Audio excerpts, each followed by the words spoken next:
"Get out of my courtroom. I don't care who invited you. You don't belong here." She stood in the marble hallway of the Harwick County Courthouse, holding a paper coffee cup and wearing a cardigan that had seen better days. The security guard hadn't even asked her name yet. He'd taken one look at her, the sensible flats, the no-brand tote bag, the silver threading through her dark hair, and made his decision before she opened her mouth. Her name was Alma Vreeland. She was 51 years old, and she had walked into harder rooms than this one. She handed him her coffee so he could check the bag. He held it at arm's length, like she'd handed him something unclean. 40 minutes earlier, the evening had looked nothing like the disaster it was becoming. The Harwick County Annual Charity Gala occupied the entire east wing of the courthouse, which the building's new director, a man named Fletcher Kane, had decided to rebrand as a civic venue. He'd had the portraits of former judges taken down and replaced with abstract sculpture. He'd had the old oak benches refinished. He'd put in track lighting and a string quartet and tables draped in ivory linen. He'd invited 200 guests, most of them the kind of people who write checks that have commas in them. Alma arrived alone. She'd driven herself from the hotel 3 blocks away in a rental car she'd picked up at the regional airport. No driver, no assistant.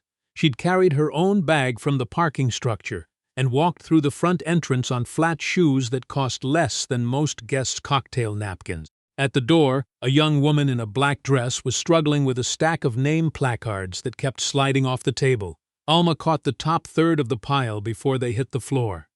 "Got it," she said. "Here." She set them down on the far edge of the table where the surface was level. The young woman exhaled. "Thank you so much. It's been. Thank you.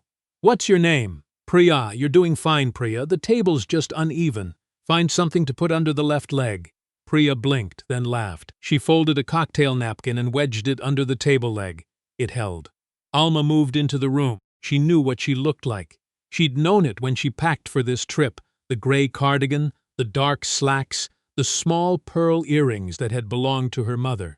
She knew what people would see when she walked in, and she had decided, as she always did, that it wasn't her problem to solve. She'd been married to the Harwick County Kane family's loudest rival for 23 years.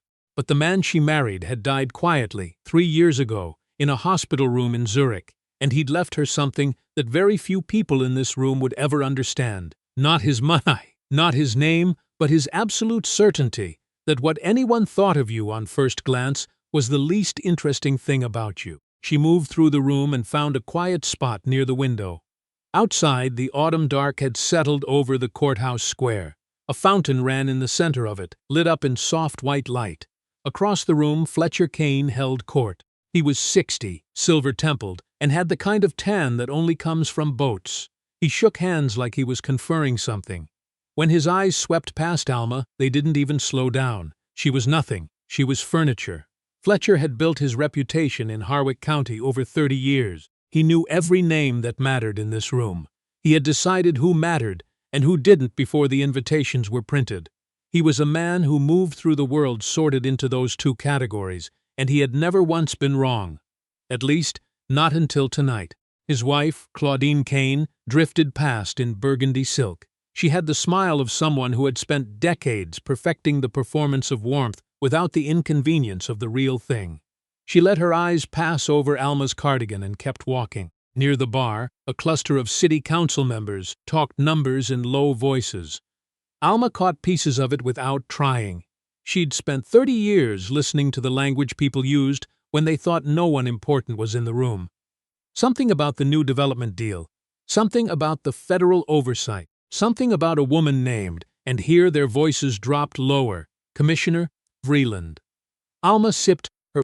She did not smile. Fletcher found her 20 minutes in. He'd worked his way through most of the room and apparently decided she was the last piece of unidentified furniture he needed to address. "I'm sorry," he said, not sounding sorry at all. "I don't believe we've met." "We haven't," Alma said. He waited for more. She didn't offer it. "Fletcher Kane," he said, extending his hand with the particular confidence of a man who assumes his name will do the rest of the work. "I know," Alma said, and shook it. He smiled, confused. People either recognized him immediately or were embarrassed by their ignorance. She was neither.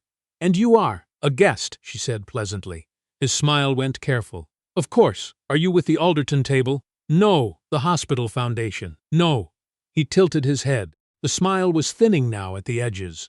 I'm going to be honest with you. I personally approved the guest list for this evening, and I'm not sure how. I was invited, Alma said.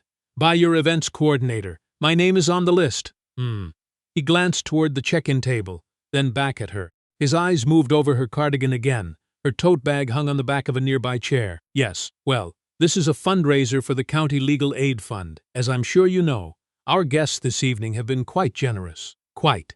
He paused. We have a suggested donation level. I'm aware. It's $5,000 a plate. I know what I paid, Mr. Kane. He blinked. Something recalculated behind his eyes, but didn't change his conclusion. Some people wrote checks to impress someone.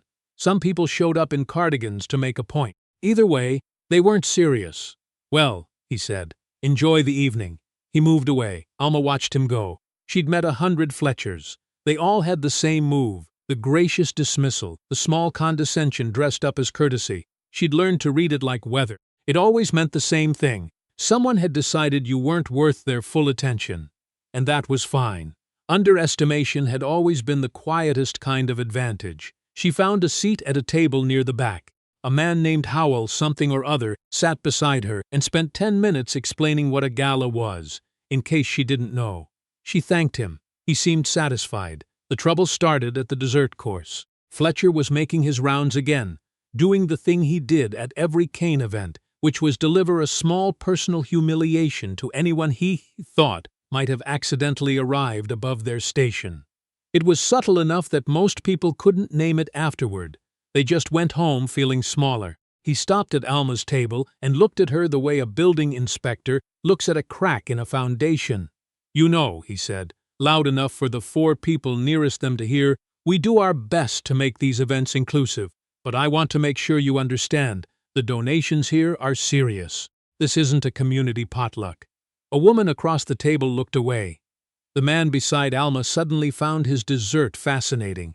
I understand, Alma said. I'm not sure you do. Fletcher put his hand on the back of the empty chair beside her. He liked to loom. I've been running this gala for 12 years. Every single year, someone misreads the room. They show up, they take up a seat that a real donor could have used, and then they don't contribute. And that hurts people who need legal aid. Real people. You understand that? I do, Alma said. So I'm going to ask you, directly, politely, what it is you're doing here this evening. The table had gone quiet. Several conversations nearby had tapered off. Fletcher felt the audience gather and stood a little straighter. Alma looked at him without heat. I'm having dessert, she said. It's quite good. Have you tried it? A small laugh escaped from somewhere nearby. Someone suppressed it. Fletcher's jaw tightened. I'm serious, so am I. You have no idea who I am, he said, and it came out wrong. Too naked, too much. The room could hear the edge in it now. I know exactly who you are, Mr. Kane.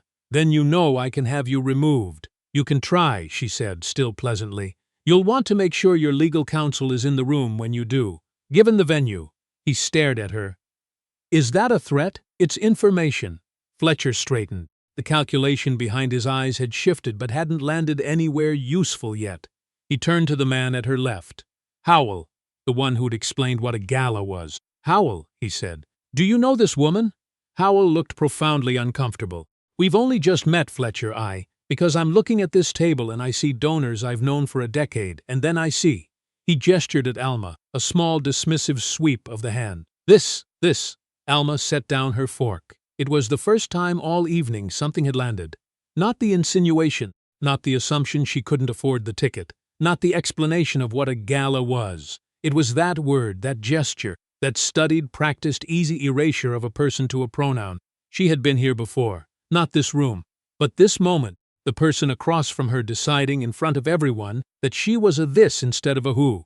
Mr. Kane, she said, and her voice was steady and almost quiet. I've sat through 4 of these remarks this evening. I'd like to ask you to stop. Fletcher laughed, not warmly. Excuse me? I'd like to ask you to stop, lady, he said, and the room shifted at the word. I don't know who told you that you could come in here and… My name, she said, is not lady. I don't actually care what your name is. I know, Alma said. That's the whole problem, isn't it? She said it simply, without drama. It just sat there in the air, and half the room heard it, and the ones who heard it felt it land somewhere between the ribs. Fletcher's wife had materialized at his elbow. "Claudine." "Fletcher, darling, maybe we should. Stay out of this." He didn't look at her. His eyes were fixed on Alma. "Let me be very clear. In front of everyone here. This woman arrived tonight without a verifiable invitation, seated herself at a donor table, and has now made multiple. I have my invitation on my phone," Alma said, "and a receipt for the plate.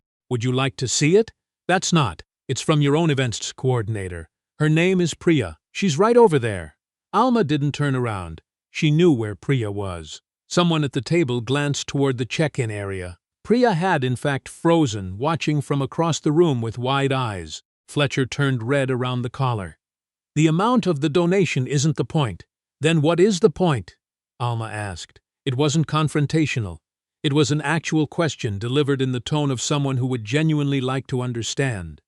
He didn't have an answer, or rather, he had the real answer and couldn't say it, so he said the other kind. "You don't fit here," he said, and the room went very quiet. "Fletcher." Claudine's voice had a warning in it now. "She doesn't." He turned to the table, to the room. "Look, I've run this event for 12 years, and it has always operated at a certain level, a standard. And when someone walks in looking like they belong at a church basement bake sale, and then they start making remarks that sound like threats." "I told you my legal counsel might want to be in the room," Alma said. "That's not a threat. That's good advice. Why would I need? Because of the zoning variance on the Harwick North development," Alma said. "The federal environmental review that was filed 3 weeks ago. The 847 acres under hold." She paused. "Would you like me to go on?" The table had gone completely still. Across the room, a man in a gray suit had stopped walking. Raymond Ashford, the county's chief land use attorney, stood very still with a drink halfway to his mouth. He was staring at Alma. The color had begun to leave his face. Fletcher hadn't noticed. He was still building up steam. "I don't know what kind of game you think you're playing," he said, "but this is a private event for serious civic donors, and you are wasting everyone's time. I want you to get up, collect your things, and—" "Fletcher." Raymond Ashford's voice cut across the room. Quiet. Almost strange. Fletcher turned, irritated. "Not now, Raymond Fletcher." Louder. Something in the tone stopped him. Ashford was walking toward them now, slowly, the way a man walks when he's trying to decide how bad something is. He set his drink down on a table as he passed without looking at where he put it. He stopped at the edge of the table and looked at Alma, and something in his face had gone tight and careful, the expression of a man recognizing something he really truly wishes he hadn't. "Mr. Ashford," Alma said pleasantly. "Commissioner," he said. His voice came out thin. I didn't realize. No one told us." "Commissioner?" Fletcher repeated. Ashford turned to him. He looked like a man who'd just watched a door close on the other side of a room he needed to be in. "Fletcher," he said. "That's Alma Vreeland." Fletcher stared at him. "Who?" "Alma Vreeland." Ashford's voice had dropped. "Federal Land and Infrastructure Commissioner. She's the signatory on the Harwick North environmental hold." A breath moved through the people close enough to hear it. "She." Fletcher turned to look at her again, and this time what happened in his eyes was different. Not recognition, more like a vertigo, a sudden sense of the ground going wrong underfoot. "That's not, you can't. She's wearing a cardigan," Alma said. "It was my husband's favorite. He always said it made me look approachable." Nobody laughed, but 3 people at the table wanted to. Fletcher's mouth opened. He was trying to rebuild the architecture of the last 40 minutes and finding that nothing fit anymore. He'd spent an hour managing a nobody. He'd done it in front of witnesses, in front of cameras, and here he looked up and saw what Alma had been watching all along. The small recording lights on 4 separate phones, held low against expensive lapels. "Now," Alma said, "if you'd like to discuss the Harwick North development, the one that's currently under federal environmental hold, the one your city council has been calling about 3 times a week for the last month, I'm happy to do that. I'm here, after all. We might as well use the time." Fletcher had reached behind him for a chair. He found it and gripped it. "Or," she continued, with something almost kind in her voice, "you could sit down, finish your dessert, and we can have a civil conversation about what it's going to take to lift that hold. I came tonight because someone told me the Kane family was serious about this county. I'd like to see if that's true." She looked at him. She was not angry. She was not triumphant. She was just a woman in a cardigan, offering a man a second chance he hadn't earned. Fletcher Kane sat down. He didn't have a choice. Every person at the table, every person within earshot was watching. And somewhere outside the tall courthouse windows, a town car had pulled up to the curb, and 3 more people were walking toward the entrance. Federal liaisons, who had driven 2 hours from the regional office to be in the room where Commissioner Vreeland was having dinner. Nobody had told Fletcher they were coming. Nobody had needed to. He sat there in his $1,000 suit, in his refurbished courthouse, surrounded by people he'd spent 30 years impressing, and he understood finally what he had done. He had spent the better part of an hour educating a federal commissioner about what a gala was. Claudine was already moving. She turned to Alma with a smile that arrived like emergency weather. "Alma, may I call you Alma? This has all been. The lighting in here, the noise. I think there was just a terrible miscommunication, and I want you to know we are absolutely—" "Claudine," Alma said. "Yes? I don't need an apology right now." She said it simply, not unkindly. "But I would like some coffee, and I'd like to talk about the 847 acres. Claudine blinked. Then she turned and snapped her fingers at a passing server with a speed that suggested she'd never moved that fast for anything that wasn't a crisis. The coffee came in 4 minutes. Alma drank it black. She pulled a slim folder from the tote bag that Fletcher had looked at like it was a yard sale find, and she laid it on the table, and she began to talk. She wasn't loud. She didn't need to be. The people nearby leaned in. By the time the string quartet started playing again, Fletcher Kane had agreed to a formal meeting with the federal office, and Raymond Ashford had excused himself to call his paralegal from the hallway in a voice 3 keys higher than his normal register, and Priya from the check-in table had stopped pretending she wasn't listening. And Alma Vreeland, federal commissioner, widow, woman in the sensible cardigan, drank her coffee and turned the meeting she hadn't asked for into the one she'd driven 4 hours to have. The phones were still recording. They went up online before the gala even ended. By the next morning, the clip had found its way through the county, then through the state, then considerably further than that. The headline that stuck was simple and cruel in the way that true things sometimes are. Officials spent an hour explaining a gala to the federal commissioner who can freeze his development. People watched Fletcher gesture at Alma with that small erasing sweep of the hand. They watched him say the word "this." They watched Ashford's face go white. They watched Alma say it was her husband's favorite cardigan and not a single muscle in her face move. The county council had been calling the federal office about the Harwick North hold for 6 weeks. They had sent letters. They had requested meetings. They had been politely routed to assistants who promised to pass along messages. The commissioner had been in their own building, at their own event, and she had been asked if she knew what a gala was. The development hold stayed in place, but the formal federal review meeting was confirmed within 48 hours of the gala. The local news covered it. The national news found it interesting for a day and a half. Fletcher Kane did not issue a public statement. His communications director issued one on his behalf, citing a regrettable misunderstanding in a noisy environment. The footage did not care about the statement. The footage was 217 seconds long, and it included the word "this," and the cardigan remark, and Raymond Ashford's face when he understood what had happened.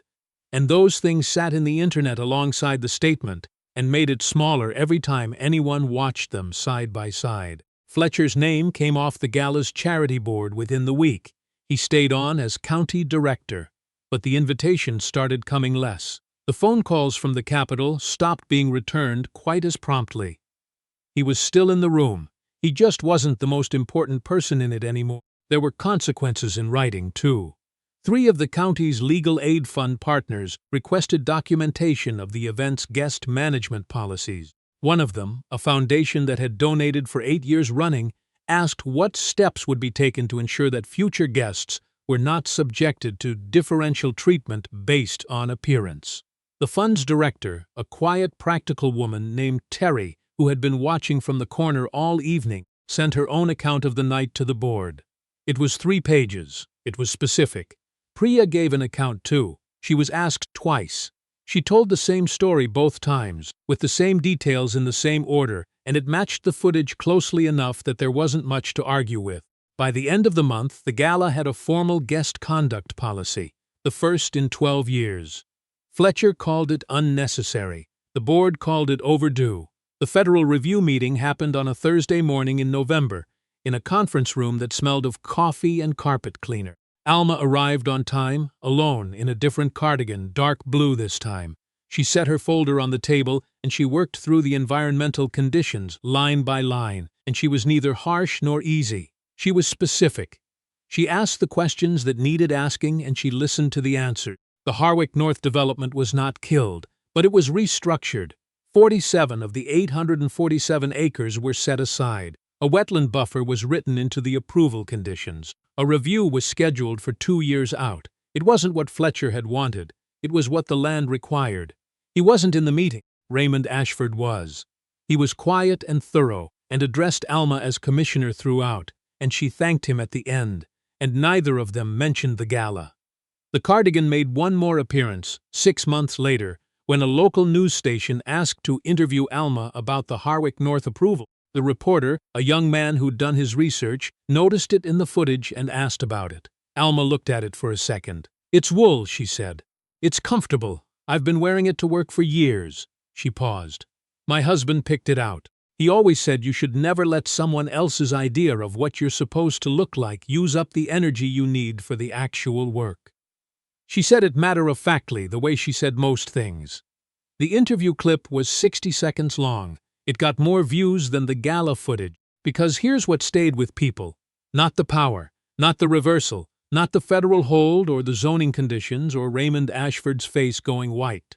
What stayed was that she knew Priya's name, that she folded a cocktail napkin under an uneven table leg, that she offered Fletcher a second chance in front of everyone who'd watched him not deserve one, that she drove herself to the airport and carried her own bag and never once needed anyone in that room to know who she was in order to know it herself. And that is, if you sit with it, the part that's actually the point. The story you just heard is fiction.